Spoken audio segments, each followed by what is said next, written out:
Hello, beautiful ladies. So, with 50-50 relationships, sometimes they happen because the woman wants to have a career, and so she thinks it's just fine for her to contribute financially because she wants to make money. And here's a story about why, even if you want to do that, you can't expect for that to always get to be a possibility for you. So with having having a provider husband, you could be someone who doesn't make their own money, or you could be someone who has a full career, works full time, and just doesn't contribute financially at all to the relationship, just keeps all the money for yourself. And that might be a hard thing to wrap your head around, feeling like it's okay to ask for. But I do think it is very much necessary for women to do that in order to be sure to keep themselves safe. Because you have to be able to know in advance that the man can actually take care of you if that's what you end up needing.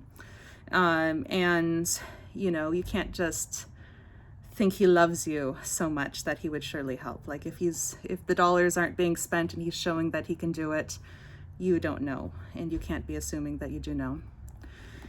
When I was in my first marriage, it was a 50-50 relationship, and I didn't think it was going to be a problem. My parents were both professionals with jobs that had college degrees, and what they did was they worked opposite shifts. And my mother didn't work for the entirety of my childhood, but she worked while I was younger. So while everyone was in diapers, my mother worked. And I saw this as not being a big problem. I thought I could do the same with the husband I had at the time. And unfortunately, it really hurt my child. I had a baby that was a baby that would want to drink as little of the bottle as possible and just wait for mama to come home to nurse after I came home from work. And this is within the range of normal. There are some babies that are able to drink enough when mama's home to make up for them not drinking enough when mama's not home. But that was not the case for her. And she dropped percentiles her whole first year. And by the time she was walking and thus would have a harder time putting on weight, she was too skinny, and she ended up having a big growth pause her second year of life. And unfortunately, at the time, I didn't even understand that it was an option, that if my child ate better when I was at home, then that meant I needed to be at home instead of having a job. We weren't in a financial position where I could quit my job and my then husband could pay all the bills, but all the same, even if he did do that, I don't know, even if he did have enough money, I don't know that the thought would have crossed my mind, because it was so normalized to me that it would be just fine if the mother would be at work and there's no possibility for it causing harm to the child. And then I ended up learning years later another way in which it wouldn't have worked out if I wanted to do 50-50 and have a job while having babies and contribute equally to the bills. So when I left my first husband, I was pregnant, and I decided to abort the baby, even though I wanted more children, because I did not want to deal with having to have frequent visitation when the baby was a newborn. I didn't want to deal with that. I'd rather, abort the baby and then get to have more children another year. And that, I have found this year, was exactly the right decision for me to have made, and it's in a way that I did not foresee. So we all know technically that pregnancy can be extremely difficult, more difficult than it is for other people. You might have a pregnancy in which you become disabled or otherwise bedridden and unable to work. Like, I knew technically that was a possibility, but I had no trouble working throughout my first pregnancy.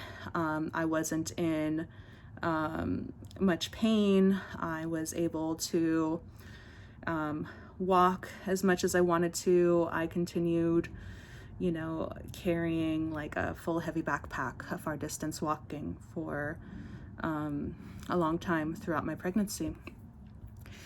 But it turned out that I wouldn't have been able to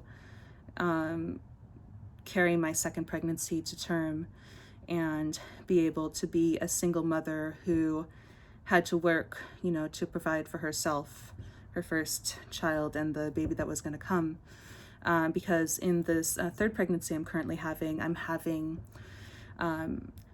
pubic symphysis dysfunction, which is where the front pelvic joint is too far separated and it's painful to walk. And I don't have a career in which I don't have to walk as part of my job. Certainly one could think, oh, well, you should, prepare for if your body breaks and you can't do a physical job, and be educated for when that possibility comes. But, my mother was a nurse, which is a very physical job. And if I were a nurse, which is a good job, makes a lot of money, you could totally afford to be a single mom as a nurse. I wouldn't have been able to do my job. So it is something that is expected for the first pregnancy to be less painful, and then for subsequent pregnancies to possibly be more painful, because all of your ligaments are then more stretched out and less able to support you. So it could have been that the first time around my ligaments were tight enough that my pelvic bones were held together tight enough. And now that this is my third pregnancy and I'm more stretched out, my ligaments are not able to hold my pelvis together. That is something I could have predicted, but I didn't. I just decided to abort my second baby because it seemed inconvenient to have to deal with visitation with a newborn. And I just really wanted to let you know about these possibilities. We technically know that pregnancy can be difficult, and that it could be more difficult than you expect it to be. But I didn't think it would be that way for me, and I didn't expect there to be some complication with my first child that would cause her to not thrive if not being taken care of by her mother. And I just want you to remember that it's not an either or thing, where if you want the man to provide, it means that you are stuck at home, you're helpless, you have no money to yourself. If he treats you badly, you have no way to escape. That's the argument made against being a trad wife.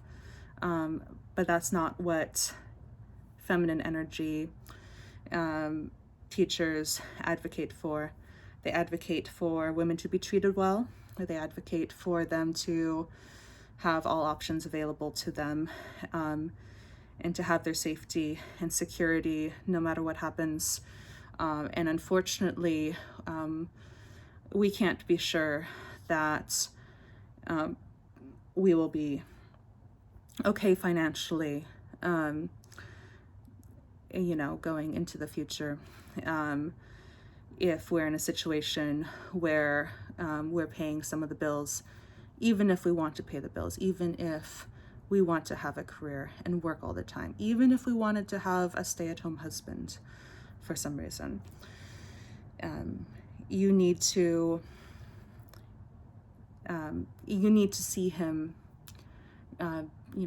every month being able to fully pay the bills all by himself, because that's the only way to be assured that he would be able to do it if that were the necessary thing. I also made the decision this marriage to have my current husband do the amount of housework I actually expected of my first husband, even though I am a stay-at-home wife, and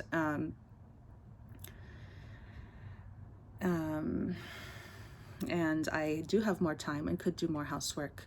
I just need him proving to me every day that he is helping, because I don't want to be in a situation postpartum where he's doing more than, he should be doing more than what he normally does, and then I have to beg it of him. I don't ever want to be in that situation. It's going to be so much easier for me to have him already in the habit of helping me more than what I need when I'm, not postpartum and can do a lot. And then I'm not going to have to worry as much about if he, helps enough extra on top of what he regularly does when I'm postpartum. It's a way to ease my mind, and I recommend it to you. And if you have been hearing about, just the dichotomy of 50-50 relationships versus being a trad wife, you might not know of the possibility that a man can work, pay all the bills, maybe you even work but just don't contribute to the bills, and he helps in the house. This is a possibility for you, and I want you to know that. I hope this helps you. I think people need to know more stories about how we can think that we can work, but it ends up not being something that's possible. And that's, the more we know these stories, the more we can keep ourselves safe. I hope you have a wonderful day. Bye.